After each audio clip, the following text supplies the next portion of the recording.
Hello everybody, this is General Yanis, and today in Death Card Tactics I'm looking at the balance, Dataslate and the FAQs that came out in Q1 2022 and looking especially on the Death Card impact.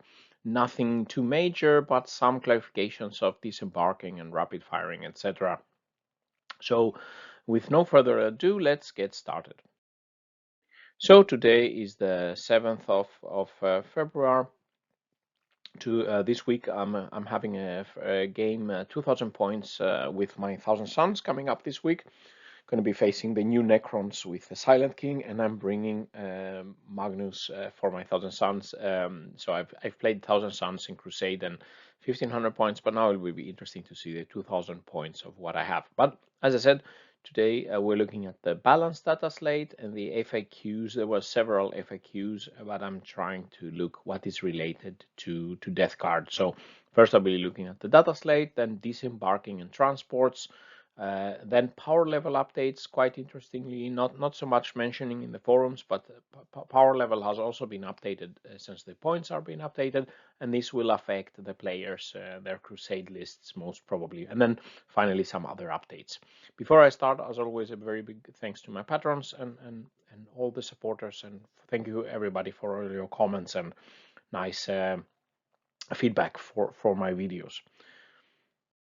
So starting with the data slate, just a one-pager this time and very short one. And this time, I think, for example, the Necrons and the Imperialites, and it was basically the same as last time. It was just a repeat. So the biggest changes came to Drukhari. Important that Talos and Kronos have lost the core keyword, and also they are fixing a little bit the artist of flesh. Basically, it was a thing that was giving an obsession that was giving disgusting resilience to the covens. Now, like Ramshackle for the orcs, it works only with strength 7 and lower strength weapons. If you are shooting at a Drukhari, let's say Talos or the Grotesques or something like that, with a heavy weapon with strength 8 or more, then they don't get the disgusting resilience -1 into incoming damage. So for Death Card, that means that our Melta shots, the, let's say, supercharged plasma, the mortar of the PBC, the entropy cannons, las cannons, etc., when we shoot at Talos and Grotesques, this will be a bit more efficient. Doesn't matter so much for the racks. Of course, they only have 1 damage. Doesn't impact as much as for the Talos and Grotesques. And melee weapons, we have the Hellforged Sword of the Demon Prince, etc.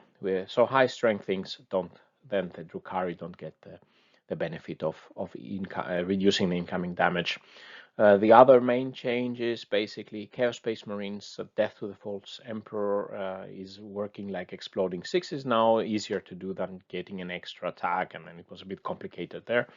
And then for Imperial Guard and let's say Chaos Space Marines that haven't received the codex get a little bit of buffing. Lemon Russ gets a 2+ save, and they can give a little bit more orders to the nearby infantry. The orders of the Imperial Guard, of course, 7 torpedoes for that army, but Imperial Guard, like Death Guard, right now is quite struggling. So of course a little bit help here from the data slate, but nothing that impacted the Death Guard directly. So then looking at the FAQ for the core rules and the rare rules, so basically there was some updates for disembarking, reinforcements, and then how this combines with the Inexorable Advance of the Death Card. So just a small talk about Death Card. So Death Card, we get Inexorable Advance, but only for bubonic Astartes units in our detachments, in Death Card detachments. This means, for example, it doesn't affect our Poxwalkers, don't have Inexorable Advance, our Cultists don't have it, the Spawn, the Demon Engines, etc. If they don't have the bubonic Astartes keyword, they don't get Inexorable Advance.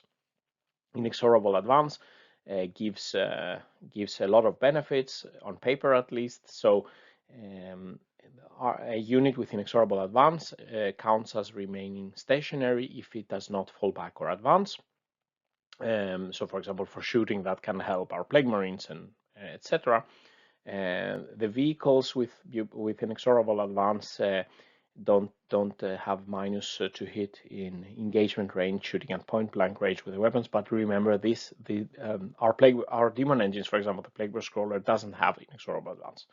And then the infantry with Inexorable Advance, they can ignore any or all modifiers to the move characteristic for advancing and charging and moving, so we can move through difficult terrain, for example, or we cannot get the Tanglefoot grenades. This combined with the malicious volleys that our Plague Marines have and some other infantry, the Blightlord Terminators, basically says that if we're using bolt rifles, rapid fire, then we can do the rapid fire already at full range. So basically, if we are at half range, we always shoot double. If the model is infantry and remains stationary in the previous movement phase, we can shoot a rapid fire already at 24 inches. So basically, a Plague Marine moving with Inexorable Advance counts as remaining stationary. Remaining stationary allows him to rapid fire his bolter at 24 inches. And the shooting model is a Terminator, so the Blightlord Terminators, regardless if they had this Inexorable Advance or not, they always rapid fire. That means 4 shots at 24 inches range. So for Plague Marines, it's like, okay, first they have Inexorable Advance, and then remaining stationary allows them to use the malicious volleys to always rapid fire. So in practice, as I said, Plague Marines, rapid fire 24-inch, Blightlord Terminators, always rapid fire, and they can also make a normal move and not count basically to suffer the penalty to shoot a heavy weapon. That's only the Reaper autocannon. Now there is a new clarification in the FAQ. When units disembark from a transport, they can't use the rules that allow them to remain stationary. So now they added a rule that if a unit has disembarked from a transport, it cannot be, they have no effect in Inexorable Advance. So what does this mean? I'll try to illustrate in the next slide. So let's see, let's take a graphical representation, a Plague Marine with a bolter. As we saw, if the Plague Marine stands still or makes a normal move, he gets Inexorable Advance. So counting as remain stationary, he can rapid fire at all 24 inches, 2 shots with a bolter. If he advances, this is core rules basically, then he cannot shoot anything with a bolter. It's not an assault weapon, and as you remember, Inexorable Advance only triggers if we stand still or make a normal move. If we advance, we can't shoot a rapid fire weapon. But now the new thing is that if we have our Plague Marine just disembarking or arriving as reinforcements or something like that, if it disembarks from a Rhino, then at short range from up to 12 inches, we can shoot 2 shots with a bolter. But if we shoot something at further distance from 12 to 24 inch, we only get 1 shot with a bolter. Basically, the Plague Marine doesn't count as remaining stationary with Inexorable Advance with the new FAQ rule, and therefore the malicious volley doesn't kick in, allowing him to double shoot. So a bit nerf for disembarking bolter Marines, but I think maybe you can find the target closer by. Of course, it's a little bit lower damage here. An example for Blightlord Terminators. So basically the Blightlord Terminators, they don't need to remain stationary to rapid fire the bolter. So a Blightlord Terminator with a combi bolter, if he stands still or he makes a normal move or disembarks or deep strikes, he can always shoot 4 shots with the bolter at all the range. I've heard a lot of people asking what happens if I'm within 12 inch, do I get double shots and rapid fire? No, the malicious volleys gives you rapid fire, 4 shots at the whole range. And that's it. Of course, if Blightlord Terminator advances, again, he cannot shoot any shots with a bolter as he needs assault weapon to fire. Now, if we look at the Blightlord Terminator with a Reaper autocannon, if he stands still or makes a normal move, he can still, with Inexorable Advance, he can ignore, he counts as remaining stationary, so he doesn't have any penalty to shoot heavy weapons after movement. So he will be hitting with his Reaper autocannon on a 3+, 4 shots at the whole range. Now with the new clarifications, if he disembarks or deep strikes, he will be suffering the penalty because he doesn't count as not having moved yet anymore. Therefore, he will be hitting, let's say, with a less -1 to hit. So basically a 4+. Now moving on to the power level updates. So basically, these follow the power levels in the FAQ. They follow a bit the point changes for Death Guard, and we see the HQ choices and the characters have unchanged power levels. Here's the old power level or the power level in the codex, and this is the new slate on the power level. And then if we move to troops, the Plague Marines are unchanged, but we see that Poxwalkers and Cultists go from let's say the smallest unit 2 PL to 3 power level, and this is a bit a pity when you are doing the Crusade lists. It was easy to find, let's say, if you had a 2 PL to fill, let's say, up to 25 power level or 50 power level, it was helping you. Now it's a bit more expensive. All the combinations go up 1 power level here. When we look at the elite, Foul Blightspawn goes up from power level 4 to 5. Now that he's also a bit more expensive, a lot more expensive on points. My Crusade list, of course, had Foul Blightspawn, it had some Poxwalkers, etc. So then it will be suffering if I need to modify my list to be within, let's say, 50 PL or something like that. No changes to the other Virion, no changes to the Possessed, no changes to the Blight Lord, just 2 points more expensive. But the Deathshroud are hit quite hard with the power level.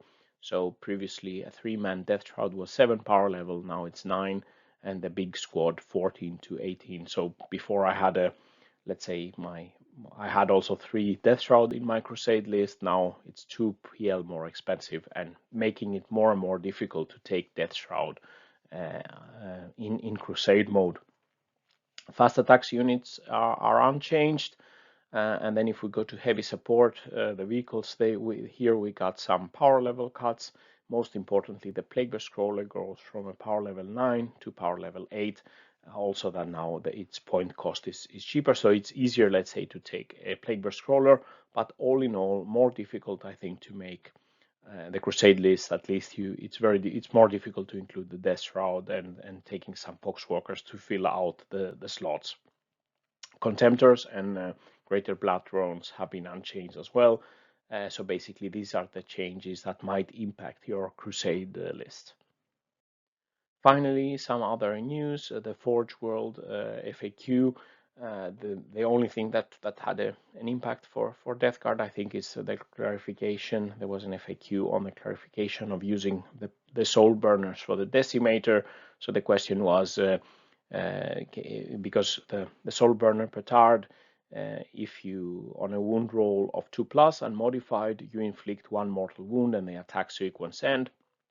So people were asking, how does this, for example, work with Space Marines that have transhuman physiology, only be wounding at 4+? So basically the answer is that the Decimator soul burners will inflict the mortal wound on a 2+ regardless of what is needed to wound the target, because basically it doesn't have to be a successful wound roll to wound the target. This takes precedence. So a bit a clarification that the soul burner cannot be really affected by any wound shenanigans from the opponent. So summary and final thoughts: no improvements or silver bullets to fix the Death Guard after the point hikes. I guess a couple of people have been hoping that we would get a data slate which said forget about the point changes to the Terminators. This of course didn't happen. The Drukhari a bit corrected without point changes, a welcome change. Let's see if it's enough. As you saw in my video from the Las Vegas Open, very high win rates for Drukhari in general. Disembarking now got a clarification. Don't allow us to count as having remained stationary when we go out. The biggest impact is Plague Marines on Rhinos.